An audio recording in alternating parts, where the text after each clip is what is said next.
kata buah kena rapek kato tak tumpah kena banyak. Ya. Kali kilik bana kata yang sambah ketimbang bana maknanya kato licik salah berimbang lagi salah bertukar ambo mengambil kato penghabisan. Ya.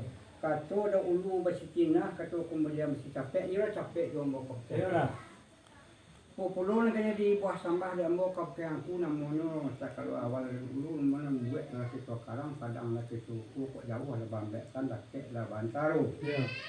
Kok kotak lah dia berupu kepanjang lah dia baru Ya. Hari yang sekarang kini nangko datang kami dari sawah kali mau menuju kampung Tangko yaitu nak menyapui kamanakan nangkum. Ya. Oh nama-nama Rahman ya Rahmat. Rahmat. Kini ko anak di bari izin yang kuah. Sekian lima kuah. Nah, sampai ke mana tu? Tengok saya. Katun yang datang dari mana tu? Katun yang datang dari mana